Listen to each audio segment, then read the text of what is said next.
We're not polished. It's been a few weeks. Also, my animals, come on. Hey, animals, come on, lay down. My daughter's retrieving dinner from the kitchen, so of course my dogs are waiting in the weeks. Echo it out. Hey.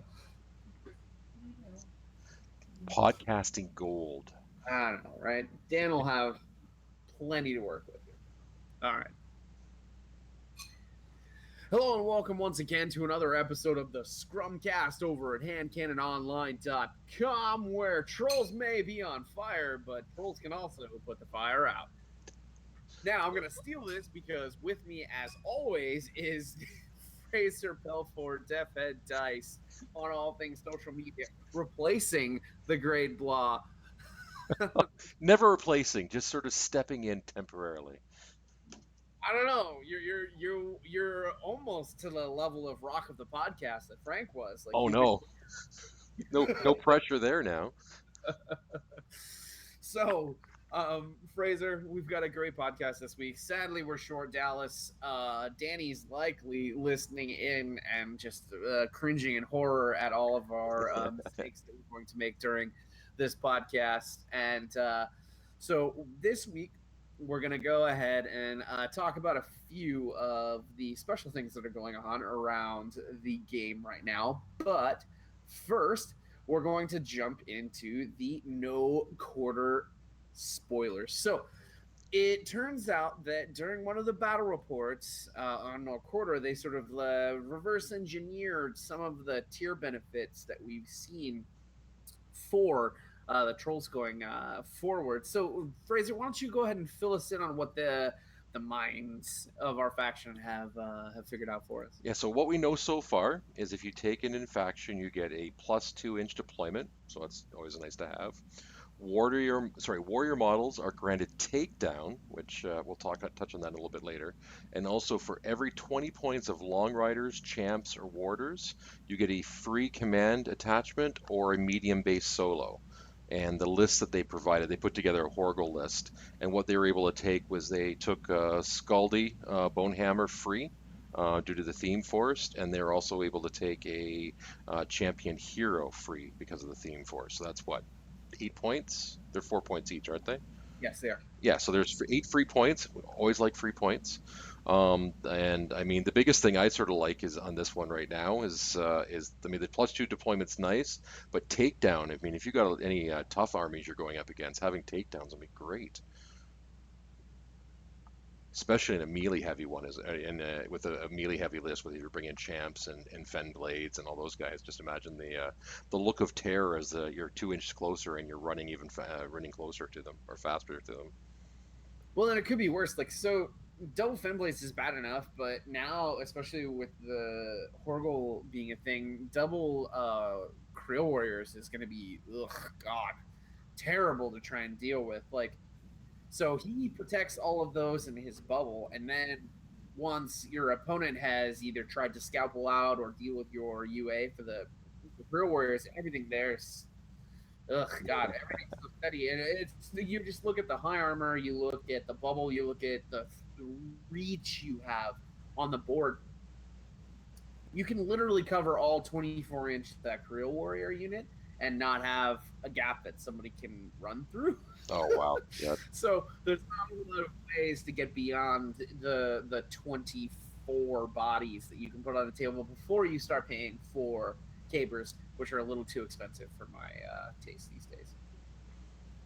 True enough. I mean, well, again, it'll be interesting to see, especially because I mean they've paired this with Horgle, so we don't know if this is for all warcasters or warlocks, or if this is something specific. They think that the theme forces are supposed to be for all warlocks and all warcasters. So it really requires that you fulfill the model restrictions to get the bonuses. Mm-hmm. So it's going to be super powerful. The faction mirror is going to stop being an issue. I really do wonder, though, if takedown's going to be widespread now. Like, Top 40 got changed once, and I get that they want to ease the faction mirror because of how powerful they made trolls, but they also don't want to nerf what they did in such a way that it makes them unpopular, because they're clearly popular and we're the most expensive models, so why would they want to do that? Of course. Which means that I feel like you'll see this stick, like as far as what we've interpreted from that particular report, and you'll get all of these interesting changes. And takedown opens up troll list building so much. It removes you from having to take things like Grim 2 in order to counter a troll matchup, because trolls are very prevalent in the meta right now. So I think this is nothing but good for us, and it just opens us up to better list building that doesn't have to deal with the mirror quite as much. Yeah. And I actually had a quick question, because this is something that was brought up in the Facebook thread, and I had just enough time to glance over it and not dive deeper. One of the concerns they said is because takedown is removed from play, does that fail? Like if you've got your fen blades going in with cleave, does remove from play not trigger that second attack, or would they still get the second attack if they remove from play instead of destroy the model? Without directly looking at the rules, it's hard to say. But hey, guess what? I have my. Oh, if you don't know off the top of the head, that's fine. I didn't know if it was something, because that was the one thing they thought it would almost nerf the Madrak's feat. I mean, all you need is Pac-Man Madrak around, it doesn't matter. But with the units, if you're in the theme list, would you potentially negate that if you couldn't do your second attack, because takedown basically it's removed from play instead of destroyed? So it's boxed, disabled, destroyed, removed from play, and then removed from play supersedes the destroyed step, is the way that I understand it. Yeah, so then that would be true. So with cleave, you'd get your first attack. Because it's removed from play, you wouldn't be able to trigger your second attack because it's on destroy. That's correct. Okay. So it's anti-Madrak synergy there. Yeah, I mean, but I mean, at this point, if you've got enough of those, if you've got enough of the fen blades up there, even just taking out one's a good thing, because you're guaranteeing no tough. And it's perfectly possible too. Like, so do we have an idea if the remove from play ability is within the Warlock's control area, or if it's just They didn't go into any detail. Just that warrior modules are granted. Now, typically, something that grants a warrior model doesn't necessarily have to be within the control area. If it's, but well, it means it exists on the model, which is interesting. Yeah, so we'll see. And is takedown mandatory? That's another question. Would you prefer to? Is something that old war room that we were just talking about here? Let's go ahead and look at Grim's card. Because it's just more of just because I know some of the things you have the option to, and other ones you don't. Like with Mountain King Shot, it's mandatory pushback, and there's other ones you get to choose whether you want that effect or not. No, it is mandatory now. Okay, good to know. Yeah, models disabled by a melee attack made by this model cannot make a tough roll. Models boxed by a melee attack by this model are removed from play. Wow, okay, so you actually eliminate a couple of other effects, I think, from the game, since disabled models cannot make a tough roll. So the model that effectively dies after the box step, and if you box the model, then it's removed from play. Yep. Wow. All right. Interesting. And that's one of the things they were talking about on the Moose Machine, or sorry, this Death Clock has 60 minutes. They're talking about there's certain models, if you can remove them from play, they can't then promote. So if you have, like, the Stormblade leader, it loses those abilities because it can't promote it. Same thing with Stone too, right? If you were able to remove from play the Stone Bearer, he can't then transfer it over to the Grunt. No, the Stone's ability triggers on boxed. So model box means that he can still self-sack. It just means that he can't choose to tough first before the self-sack happens, and then the dies. So it's a weird order. Let's say that is so, and I think I've just caused more confusion than helping anything. So why don't we move on to the next topic? Well, I mean, I was about to draw the comparison to the way that Take Up and Current Salvation used to work, where you could Grim Salvation a caber thrower, and then you could have a ring of Kriel warriors around him, and you could Grim Salvation, and the Kriel warriors would die, and the caber thrower would stay because take up works in that way. So funny. it was definitely very, very weird order of activation. Sadly, though, it didn't used to work that way with the stone. So the next thing is we're going to talk about games played, and I think you've got a little more experience here than me because you did a food machine recently, correct? I certainly did. I did what is the reigning champion of food machine in North America, and maybe even the world. It was the one in Buffalo, New York. So it was run by Adam from the Beer Machine podcast and his crew down there. So this is an ongoing event. They've raised the most cans. And I think it's worldwide. Correct, and I'll get someone can correct me if I'm wrong. And they've like significantly, they've raised more cans for the last 5 years. So it's a great event. They had this year they had prize support from Privateer Press. I don't know if you saw a couple days before the event, they actually posted the Circle Army that PP had donated, that the staff at PP had actually painted and sent along to it. So there was a really nice Zapdos, fully painted Zapdos, or sorry, the Storm something? I forget the name of the bird. Storm Raptor, thank you. And then there was something painted by our buddy Dallas Camp. There was a few other models as well, so gorgeously painted stuff.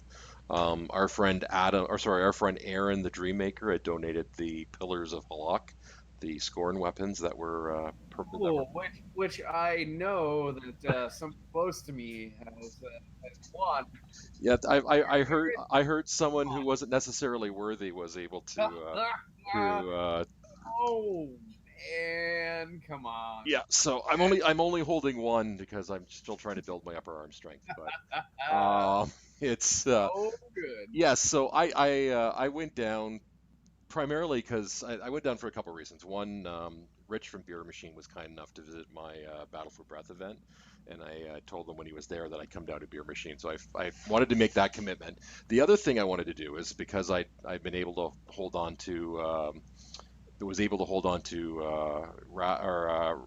Rathrock for only a short period of time for my event. I wanted to go down and see another one of Aaron's weapons. So I figured I'll go down.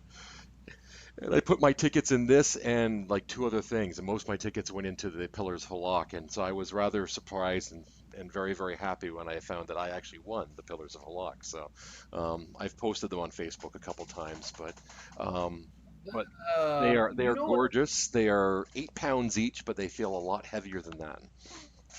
You know what this means, though, right? Yeah. We have to make a concerted effort to get something into Dallas's hand. I figured. Remember that little tiny gun from Men in Black? The really, really tiny small one. That's what we need to get him. Oh my God! Okay, I'm gonna get Aaron to do a Jarl pistol that's only like this big.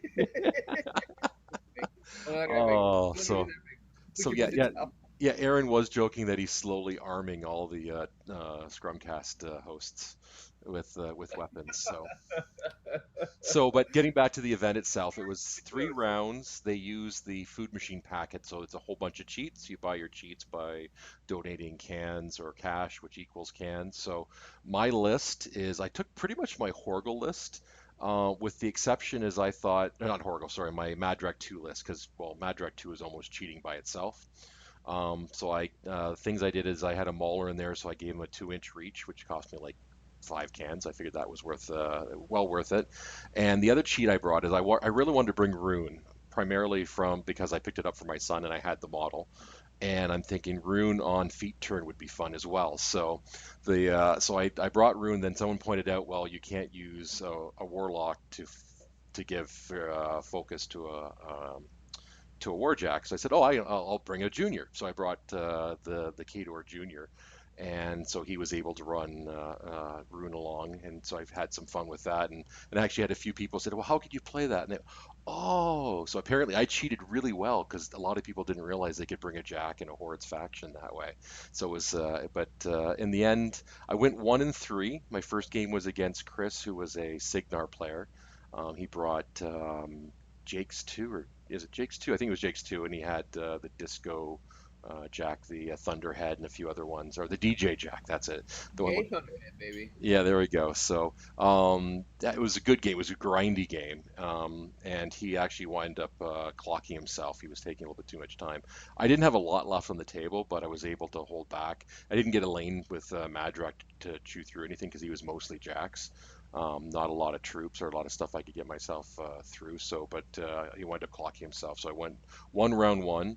Round two was against Les from Syracuse. Fantastic guy, really nice guy to play against. He brought Harbinger, and again another Jack heavy list. So Madrak was not looking very good. Although it was funny, he kept sort of toying me and taunting me, trying to get me to pop my feet and move in.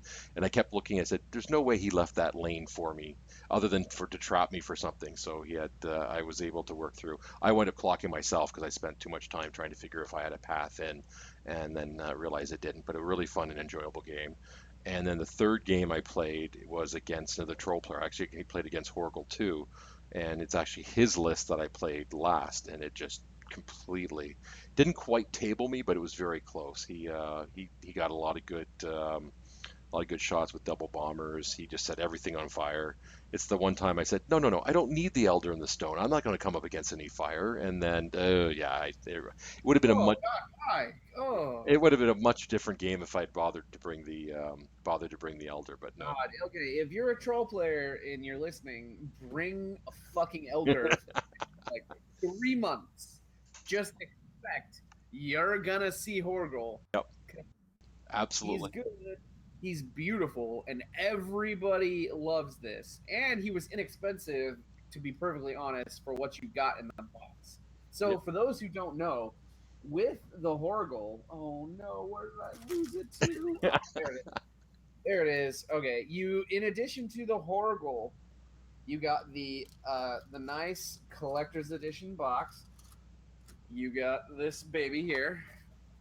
Yeah, you got Ooh, that. Put your model on top of it. It's got a picture of him on the back. Check it out. So you ooh. got Well, that. that's kind of cool. I hadn't seen that picture yet. Yeah, you got that one, and you got this limited edition troll pin. Ooh. Ooh.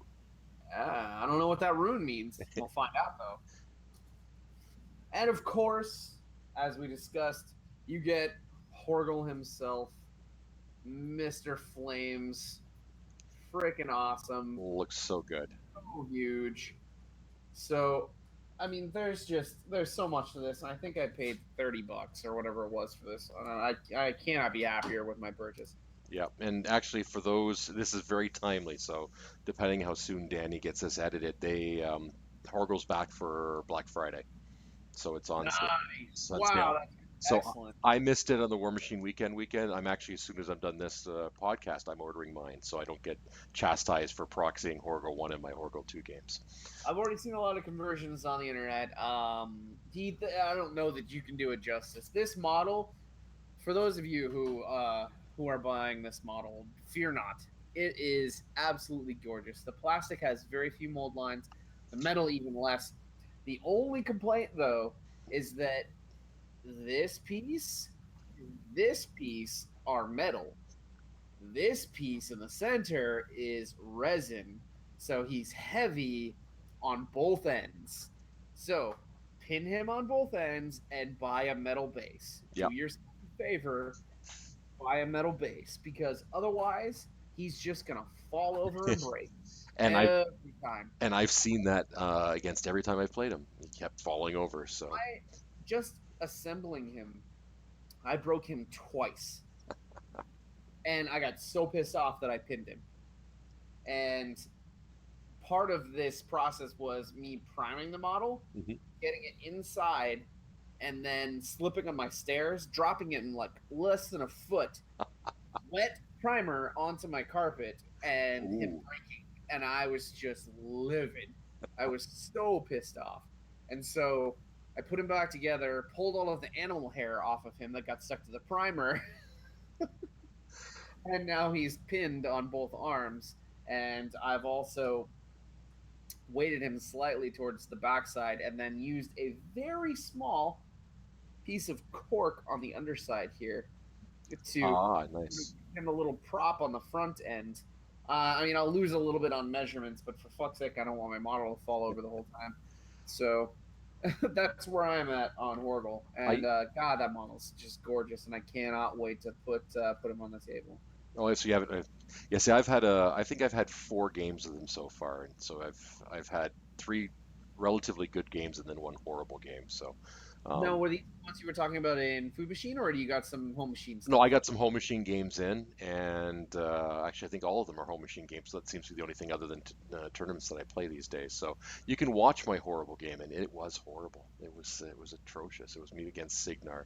Um, I don't know what the hell happened. I don't think I woke up for that one. So, but it was. But overall, so far my impression's been really good. I've really enjoyed them more than I thought I would. Like I sort of was reading the feed. That was the first couple games I wasn't too sure, but my last game everything sort of clicked where it was supposed to, and the synergy sort of worked, and everything worked the way I wanted it to, and it did the job. But we're jumping ahead of ourselves. Do we want to do a Horgle review before we actually? First of all, did you get any games in this last Sadly, week? no. I've been waiting. I've got all the models that I need for the list that I want to run. Because of a recent purchase that I made. So, well, we can go ahead and talk about a Horgle review first. So have you landed on a Horgle list that you really like? I actually have one which I've blatantly stole from the Food Machine from Aaron at Food Machine. He actually didn't bother doing any cheats. See, this is his what's going to be his tournament list, and it was a Horgle with a Runebearer, of course. You need the Runebearer, a Mauler and 2 Bombers.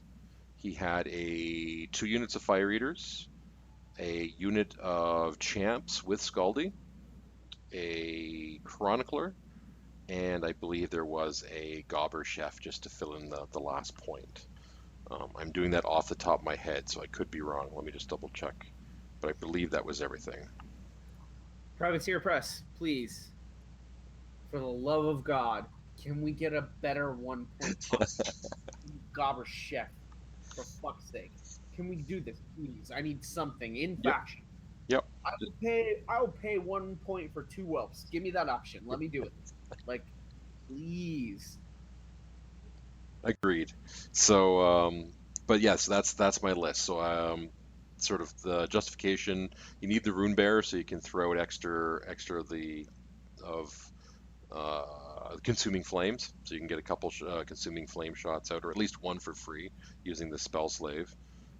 You've got 2 bombers, so you can put fire starter on one of them. If you've got enough fury, you can hot swap it, so you can send out 2 sets of 2 sets of 2 4-inch AOE's that with continuous fire. Mauler, just because every good list needs a Mauler. Chronicler, just to sort of help give the champs a bit of survivability in shooting lists, as well as getting the the tail of the hero's tragedy, so if they get knocked down, because I like that. And then of course Fire Eaters is a no-brainer, and then the champs. The champs are just really good, especially if you've got Weapon Master on boosted on feat turn when they're boosted, and if you charge, getting 4 dice on a 2 shots at 4 dice on a damage on champs is not something to take lightly. I can see that 100%. Have you had a chance to play this list yet? I did. I actually was a horrible person, and I played my son. So so for those who want to report any kind of child abuse, he's 16, so I don't know if he fits into that category anymore. But my son, I built him a nasty list. I built him a Vlad 1 list with 4 jacks. So it wasn't necessarily the easiest thing to go into, but it was it was interesting because I was able to do a fair bit of damage on my feat turn. Like everything was placed nicely. Primarily This was not a pick your own switch situation with Fraser. So it was, but it was, it was. I like it. I think I'm gonna play it a couple more times to make sure I remember all my rules. I had someone point out in the comment section the easiest way to light up your Fire Eaters is to throw out the blast onto one of your beasts, because more than likely it's not going to do the damage. But if as long as your fire eaters are right by the beast, they'll get set on fire and can get going rather than having to worry about doing shenanigans to spray your own guys. So that was a good little bit of advice. I was hoping I had what I thought I was being very clever with my tech was to take the objective that if you hit it, you get set on fire. So I hit my own objective and set myself on fire. But because you can't do damage to an objective until the bottom of the second turn, it didn't work out that way. So thinking I was clever, I was too clever, or was clever too soon. Maybe that's what it is. Well, the problem with most objectives is that they are too far back to be viable past turn 2. Like, you want your army to be farther forward. Agreed. To actually be effective. So let's do it. I'm gonna go ahead and go over the list that I selected for this one, and it's a little different, and I think it's a little more gorgeous than a lot of things that I've seen. So we're looking at Horgle, a Runebearer. We'll go with the Bomber. I feel like that's the obligatory choice there.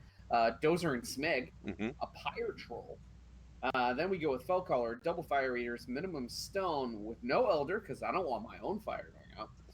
And 2 full units of Kriel Warriors with UA, nothing else. And a Gobber Chef to fill it out.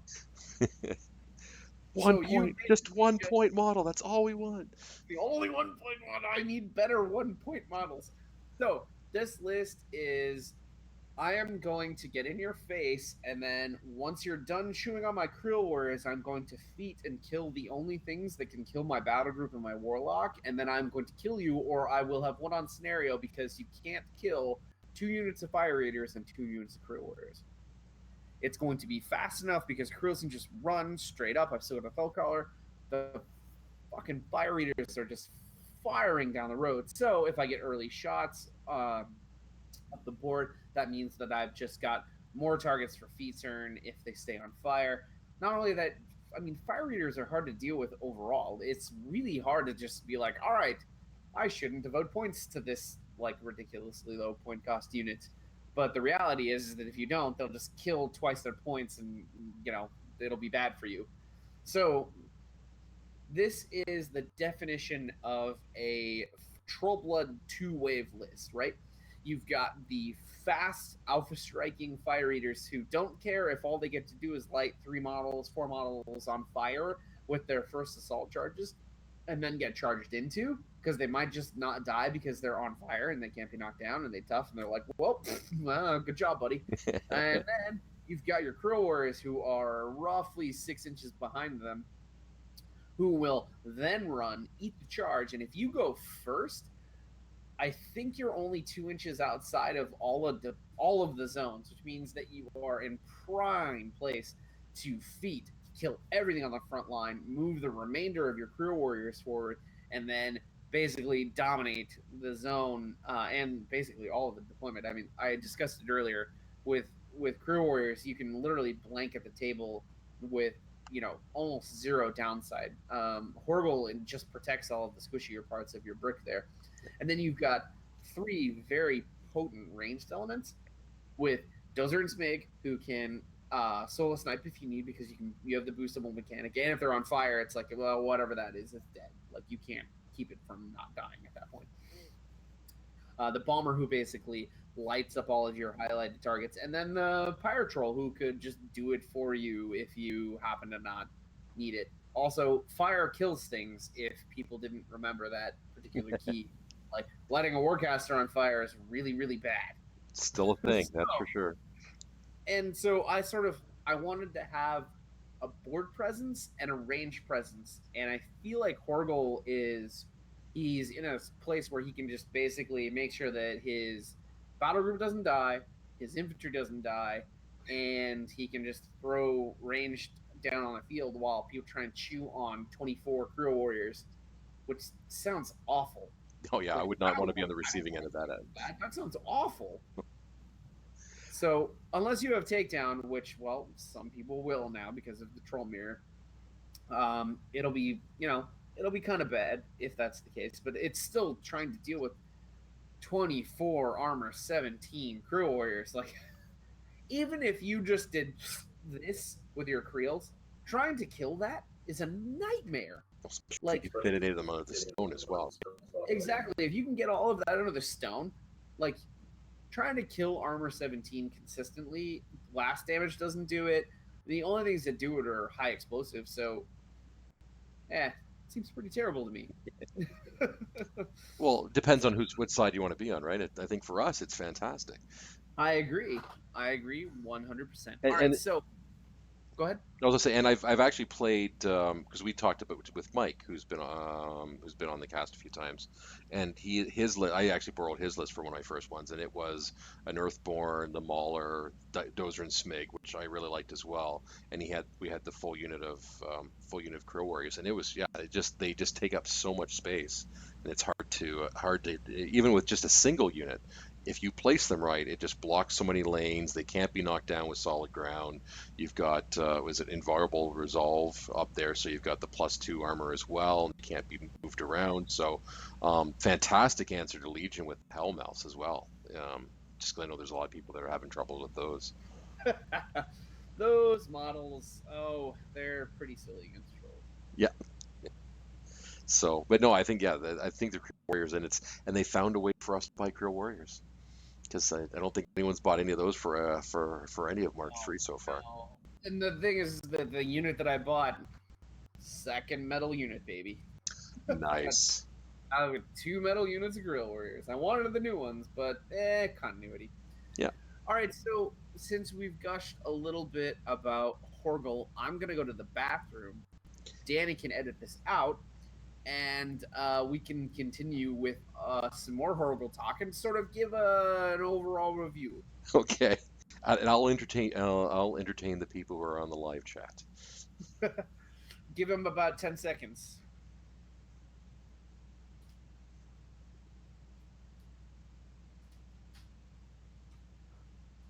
There we go. That's 10 seconds or close enough, just so he has an edit point. So I'm just catching up on the chat because I've been not necessarily ignoring it, but so love the champs. Last game I played, champs wrecked face. Yes, that was the same thing with my home machine game against my son. Champs are nice, especially on feed turn if you can get that charge in on them as well. Warders behind some fens. Yep, warders are good too, especially, I mean, they're pound strength 10, but with reach. Unless you're wanting to protect him with the shield guard, I'd almost go with the champs rather than with the warders there. Personally, but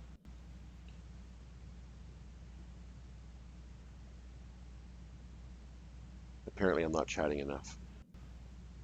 I did play a game with the Mountain King, and I just didn't feel like it was right for me. That was the game I had that was so horrible. I just didn't think I didn't feel I had enough to answer the I went into Signar, I went into don't remember the guy's name now. It was Sawyer I played, but I don't remember who his caster was. One that sort of surprised people that he was playing as a Signar caster that not very many people play. But yes, I think I'm going to be playing more Horgle too. And depending on things go, it maybe might drop at the OTC, the Ontario Team Championships in the spring. So I'll be playing Kalandra and Horgle for the next while. I think Goris and I are on the same page where Kalandra is going to become another important caster, and I think people just aren't playing her enough. I think you're going to surprise a lot of people with a 16-inch Starcross bubble is going to do some wonderful stuff. I wasn't sharing our tech, honest. Oh Lord, though. Yeah, Kalandra. Yes. Oh, I can't wait to get. I've done a couple lists I haven't been happy with so far because I'm almost trying to do like an all comers list, and because I'm not sure what I'm pairing with it yet. I mean, right now my plan was to continue running Gristle 2 because that list is kind of stupid right now. Like, not everybody has a great way to deal with it, and in fact, kind of handles that Mad Dog list a little bit. Because without Fury or without Focus, I don't think you can kill it with like 3 Mad Dogs, and it just kills all 3 of them after the fact. Mm-hmm. Like, I think that one handles it all right. and then you can't move the Mountain King. So that's kind of pretty good deck against it. So I mean, without knowing a whole lot about the rest of it, I know it's just like a billion Mad Dogs and a bunch of boxes. And Yeah, that's basically what Bubba was playing. It was like 13 Mad Dogs and a couple, the Gobber repair guy. What was his yeah, name? The Tinkerer, and usually there's a couple other models as well, but that's usually about it. The Tinkerer is ridiculous as well. yeah, it's pretty good in that respect. I've thought about bringing him in list where I bring a War Wagon, but the War Wagon, no matter what happens in most games, my War Wagon gets 3 turns of useful attacks, and that in itself means that I don't need to devote another model to keeping that model. Not to mention, the War Wagon should be so far up front that the Tinker can't keep up even. Exactly. Yeah. All right. Do we want to gush a little about some Calandra lists before we move into the Horgle review? Or I don't have a list that I'm willing to gush about yet. So if you have one that you want to share, by all means, or we can just keep on. Well, we keep on talking with Horgle, and then maybe we focus on Calandra next call. Keep everyone in suspense. We could. Okay. I do have a Calandra list, and it's got Dozer and Smigg in it, guys. Spoilers. Spoiler alert. All right, so we're going to go ahead and go into not necessarily a comprehensive Horgle review. We're not Chain Attack here. We're not going to grade him. We're just going to go over our personal feelings. We're going to get very touchy about Horgle here. So I will let you do the honors, Fraser. Go ahead and let me know, since you actually have more experience with him than I do, what your overall thought of Horgle is. Sort of give us the barometer, like compared to the rest of our faction. Where does Horgle lie? What do you think about it? So I think he's a good. For me, he's not an easy caster. He's not like one of like Madrak where it's sort of point and click or point and shoot and he goes. But he's not necessarily as complex as someone like I found Jarl. You really have to think things out, and Grim, you have to really do your placement. He's sort of in the middle where you need to have him. You need to think about him a little bit, but not so much where it's just straight go forward. I mean, the biggest issue I've had with him so far, I'm going into negatives right away isn't always good, but the biggest if I find that he's a little bit fury starved. I find that I have trouble maintaining all the stuff I want to do. Just he's got a great spell list, a lot of stuff you want to get out there, a lot of upkeeps you want to get out there with like Solid Ground and Invulnerable Resolve. You want to keep those out, and even hot swapping Firestarter from different casters. But with 6 Fury, I find it's a bit of a challenge to do that. I love his feat. I mean, his feat's fantastic, but again, you have to make sure you're placing everything. There's a lot of coordination you have to do. So he's not necessarily the easiest caster we have, but I think he's definitely not the most complex. I can see exactly what you're talking about with the Fury Starved part. It feels like more even than other Warlocks that we've seen in the past that the Runebearer is sort of required reading when you're building a list. The Fury efficiency there is undeniable. The ability to throw out a pretty high cost spell later on in the game seems pretty important. Mm-hmm. The thing that I feel with Horgle, though, as far as list building is concerned, because I haven't actually had a chance to play with him, is that you have actually a really wide array of options, more so than you do with a lot of other Warlocks in faction. Like, most just stick with the bread and butter. You've got the fast stuff, the Fenblades, you've got the champions, you've got the Long Riders, even Warders are good. Now, but with Horgle, you actually can open up a number of options. Career Warrior start to become an option with you. Man, unknockdownable sluggers are kind of a thing. Shit that's knocked down and then they get D3 shots. Sluggers are actually kind of ridiculous with Horgle. Yep. Actually, the one I want to see is, and I've heard someone locally was trying it. Imagine not sluggers, but the scatterguns. Because you're able to shoot through, clear, so you can shoot through your own stuff, boosted attacks, and again, if you can knock some of this stuff down where you're getting it that way, but imagine getting 10 boosted POW, or they POW 12. They're about yeah, Or actually. yeah, POW 12. So 10 boosted POW 10 sprays. So if they're in concealment or that doesn't matter, you can just blast right through it. So Well, but one of the things you have to take into account there is that look at what we're using to apply the fire debuff. Okay, it's all high damage blast. Almost everything's high damage blast. When you're POW 8, minimum that we can do is POW 6. Then models already on fire, damage rolls boosted at that point. So you're already killing a lot of your low damage, like low armor or stuff, just with the blast damage because everything's simultaneous. The hit applies the fire, the damage is then automatically boosted because of the feat. yep. So the stuff that you would normally kill with all that stuff doesn't really matter. What I'm talking about with the sluggers is that they're already POW 13 and with D3 shots. Ah, yes. A minimum unit firing on something that's already on fire, you could take 3/4 off of a jack with 3 dudes. Like, that's really effective damage for a very low point cost. Ooh, that's really hard to deny. Like, I think that's where Horgle's potency will be, not in his ability to remove models.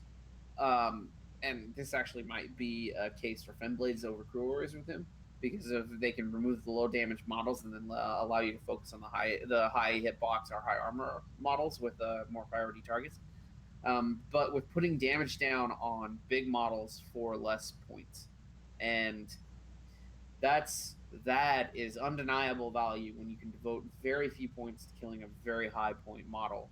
Like, trolls as a whole already don't have a problem clearing models, I feel. Yep. But killing high models without significant point investment, that means animali or spells, and in this case a feat, which does it more effectively across the board. Mm-hmm. It seems like it's a much better points investment for high damage models with low threat of being removed and a better threat range. Sluggers being one of the things that just pops out of my mind. There's probably others.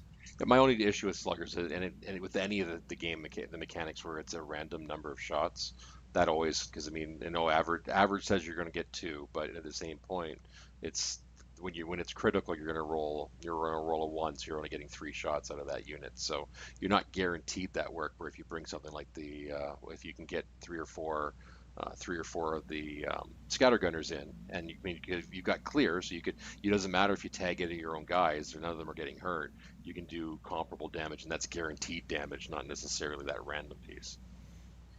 Understood. I think math averages out that I mean, it's tough to say. Like, yeah.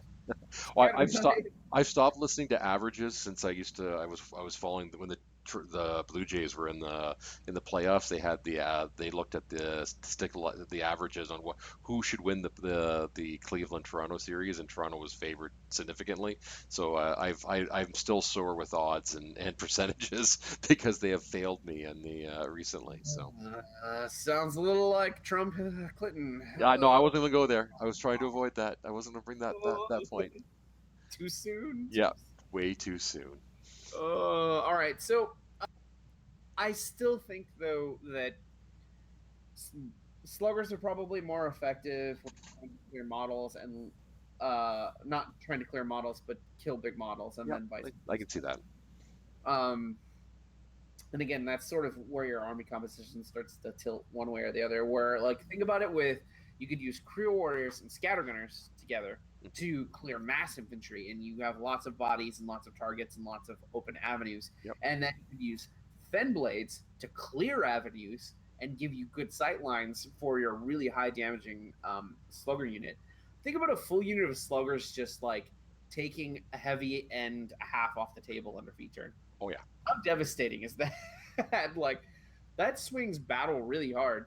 And then sluggers just do work the rest of the game. I mean, your opponent might even just force himself to run his shit into melee so he doesn't get shot off the table. Well, I mean, I was able to do that with my last game. The champs took out a heavy and a half by themselves before I even got the beasts in there. So it's like, yeah, if you can get the right placement and you can apply the different pieces in a good way, it's devastating.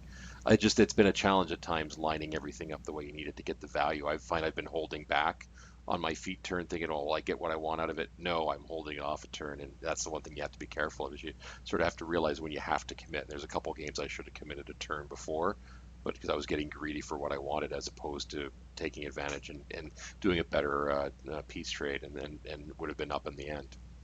Yeah, one of my rule of thumbs for feats that try to get value out of the game is that you have to get a whole unit or a whole heavy out of the feat, or it is not worth it at all. That is minimum value for a feat. Like that has to be what you get, or a control point. A control point for a feat is probably worth it, depending on the scenario. Hmm. The control point I'm a little less certain on. Gaining gaining board advantage by removing a heavy or a whole unit is probably bare minimum what I expect out of a feat, and that's sort of what I use as a deciding factor for that. Okay, that's good to think. I know with thinking back on Doomy 3, I would always hold it back until I'd see if I could weather a turn of, and this is under Mark II, I was thinking if I could weather a turn of damage before throwing the heat feed in was a little bit closer. Sometimes that worked for me, sometimes it didn't. So, but no, I think overall, I think he's fantastic. I think Horgle's fantastic. I think I'm actually kind of interested. How many games of Gristle 1 have you played? I have played, I think, one game of Gristle 1 ever. Oh, okay. So Gristle 1 is basically, she's the teacher. She's the one that makes you realize what this principle is worth. Now, Gristle's feat is so versatile that you could pop it turn 1 and still get value out of it because board control is so huge. I mean, think about how fast your stuff is and then how much faster it is when it gets to move an additional 6 or 7 inches after the fact. Turn 1's kind of crazy, and then you plop on that 12 inches of no spells. Mm-hmm. Like, turn 1 feat is actually really good when you have units who have mass AD or armies that have mass AD. Like, Krix gets fucked when you are like, well, I'm just going to turn 1 feat, and then I catch all your AD in my control area, and now you can't charge or run at me, and now I don't get engaged by any of your shit. So, like, she's the one who sort of teaches you when it's a good time to feat, because she's got such reliable ranges on all of her abilities, and then she makes her army so much faster with feat. So she's the one who really taught me, like, okay, what's the best turn to feat? What gets you the most value? You know, that type of mentality when it comes to when you use your feat. Interesting. I'll have to go back and look at her again. So there's just Yeah. too many good. We have too many good casters. That's I the know, problem. so hard. You have to play them all. So many I want to play, and I don't get good at any of them because I keep flipping from one to the other to the other to the other. Indeed. All right, so let's actually take a page out of the hand cannon, not necessarily hand cannon, but chain attack book here. Let's go ahead and see. I would be very interested in seeing where you rank Horgle as a warlock among all of our rest. Interesting. Okay, so I mean I don't call him. I wouldn't say he's top tier. Like I wouldn't say he's like Madrak 2, or even our favorite girl Kalandra. I think I think he has potential. I also think that there's enough answers to fire. Actually, that's the question. Is there a lot of answers to fire? Is there? Outside of our faction, there is not a lot of answer to fire. Okay, so I'm kind of curious if he'll be taken more competitively, because I mean, if you start seeing him in tournaments. And think about it like this. So, the frogs that got nerfed. The Croak Raiders. Croak Raiders. Yeah, Croak Raiders got nerfed, and now no one is playing them. Mm-hmm. Nobody is thinking about fire. Even Menoff does not have a blanket answer to fire. They have 2 units, I think, that are immune. The cleansers, and there's one more, and I can't remember what they are. At any rate, fire is not something that can be ignored largely. I think that's why this feat actually made it through, where the faction mirror is really the only one that can cause problem. So I think that he's got a lot of stock in the larger meta. Okay, interesting. So I mean, I like him. I think he's got, like you said, enough versatility. You're not going to see them with the exact same beast package every time, because there's people taking him with the Mountain King. There's people taking him with double bombers. I mean, so you've got a nice diversity. different units, so I think that gives him a bit of flexibility. So you're going to see him more often because of that. So I would definitely put him in probably in the top 6, top 5. I wouldn't necessarily put him top 2. I mean, I would still say Madrak 2 as he stands right now is our top caster. I don't know, who would you say is number 2 and number 3 at this point? That's interesting. I don't think Madrak 1's the best. Okay. Right now, Madrak 2 is getting picked for. But to get back to the point, I think Horgle is number 6. I think he's just outside the top 5. I think he's just not quite good enough. Just not quite good enough to get squeezed into the top 5. Conveniently, Madrak still lands in the top 5. I think he's number 3. So, 1, 2, and 3. Grim 2, Kalandra, Grim 1, I think are 1, 2, and 3 for the best Warlocks in faction right now. They have the control, they have the damage, the debuffing, they have all of the things that holds the meta at bay right now. Mm-hmm. And our best one has the best damage output, and that can deal with a lot of the weird skewy shit that we have right now. Furthermore, you've got the 2 Grims, which deal with Wormwood, who might not be a problem until, after January. Yeah. Followed closely by Gunny at number 4, and then Madrak at number 5. And then lastly, you round it out with, I think Horgle is number 6, even in front of Ragnar. I don't think Ragnar is as good as Horgle is right now. Interesting, because I know Ragnar has a lot of people excited, and you're seeing him being taken fairly often as well. I think that Ragnar is good. I don't think he's good right now. Like, he's in the same boat that Madrak is in, where people know what he does, they're waiting, they're expecting, they're teching. With those 6 that I spoke of, you're not getting the same response. People don't necessarily know how to deal with a Kalandra list these days. People don't even know what goes in the Kalandra list these days. Yep. There's no more EE. Like, what do you build in a Kalandra list? The reality is that you can put whatever the fuck you want in a Kalandra list, yep, and it's potent. If you skew, it's potent. If you generalize, it's potent. I mean, it's really hard to build against it. And right now, she could even be the troll, the troll counter, especially when we look at the way the theme lists are going to change when the book drops. In like 15 days? Did they give us a date in December? I don't think they give us the actual date. I thought it was the middle of December. It was 14th or 15th or something. Can't come soon enough. Right. So once we get that, like, things change entirely. Troll lists change entirely. Then Kalandra's stock goes way up. Oh, yeah. Because Trolls don't have a good way to strike at the heart of a Warlock or Warcaster's army very well outside of, like, 2 or 3 pieces. Mm-hmm. So, Kalandra is relatively safe in most cases now that she's a Fury 8, yes, which is fucking great. And now that bubble of effect just makes her army so much better. Yep. It makes champions better. It makes Funblades better. It makes crew. It makes everything better. And the dice skew just is crazy. Oh yeah. So I think she is number 1, our best Warlock right now. Interesting. I think there's nobody better, and I am startled that we have not seen her more. Yeah. But I think we've seen the same thing where whatever the new casters are, it's the new hotness, and that's what everyone's playing, right? So that's why Horgle's going to be big for a while. You're still going to have Ragnar for a while, although they dropped Doomy 3 quite like a stone when he hit to Mark 3. He lost half a feet. Yeah, true. Well, he still has like 4 feet, so it's not like he's lost or he's hurting for anything else at this point. Well, we'll see where everything shakes out. It's still pretty early.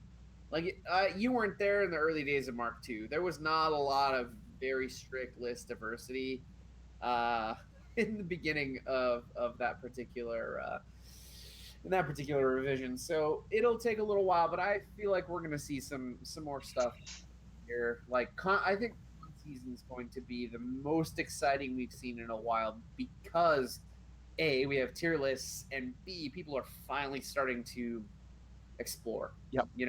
They're trying to see what the faction can do and not just focus on the things that everybody's like, these are the fucking best shits in faction. Let's just go with that.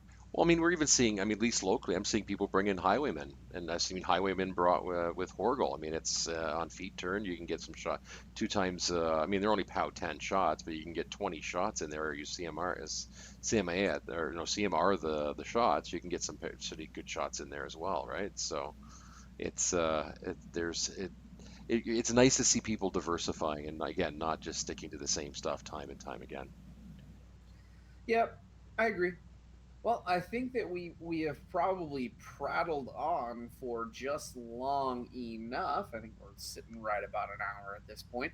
Fraser, do you have any closing thoughts for this podcast? I do. One, play some more Horgle to everyone because it's fun. Two, make a point of reporting all your games to the battle reporter. We're up to 2,700 games reported as of this point, so begin to see some good data. And the new version, which has all sorts of way too many new features. I've been accused of doing scope creep by adding too much stuff to the new report. And thanks to and a big thanks to Brookie, who's our lead designer, and to Seth, who is our UX guy, who's making sure all the templates and all the reports and all that stuff look really good. So big thanks to both those gentlemen for volunteering, and to Charles, who's still working away on our Android build. So check out the reporter. Leave us feedback on the Facebook group, and that's it. So that's my closing thought. You? To those of you watching on Twitch TV, thank you very much, everybody. I don't have a viewer list up because I'm a bad host. Yeah. All right, so we've got Amherst45, just incredible, who's been there the last couple of weeks, and Manchuth. Yes. Thank all of you for coming. Tell your friends. Invite them along next time. Make them learn about Trollbloods, god damn it. Come to our next podcast. We love having you guys here. And we, in the future, are going to endeavor to have more fan-driven responses. In fact, I think over the next couple of podcasts, we're going to plan on having about a 10-ish minute section where we only field fan questions. And I think we'll probably do it near the end of the podcast to catch most of the people. So come and watch. Come interact. We love talking to you guys. Because, for fuck's sake, who else are we talking to? Ourselves? I mean... We get bored talking to each other, so we have to talk to other people. Exactly. Our Facebook chat is terribly dull. At least it's not all Pokemon anymore. That's the one thing I'm thankful for. I haven't posted my top 12 in a while. You guys would be surprised. All right. On that bombshell, this has been the Scrumcast signing off. Done. Awesome. And thank you for Justin for dialing in last week as well, because it would have been a very lonely podcast with me just talking to myself. Absolutely. Look, we only get better when there's people to talk to. Like, Agreed. when I know there's somebody listening, like literally on the other end, I'm like, ooh, I'm gonna put a little more into what I'm doing. So. And it'll be interesting to see. I mean, because I know we've always said that it's getting people to watch live streaming is always a little bit more challenging than listening to podcasts when you're in the car. So the fact that people are making an effort to listen, it's appreciated. So I think I've got a challenge going forward. We need our listeners to be so numerous that I can't say all of their names in one breath. Okay. That's gonna be the challenge. We're gonna go from here on out. That's the challenge. The end of the podcast. Okay. We need our listeners to be so numerous I can't say all of their names in one breath. Well, there we go. There's the gauntlet of challenge has been thrown down. So get on it, guys. And on that note, I'm going to bed because it's past 11 o'clock and I'm tired. So thank you everyone on the stream for watching.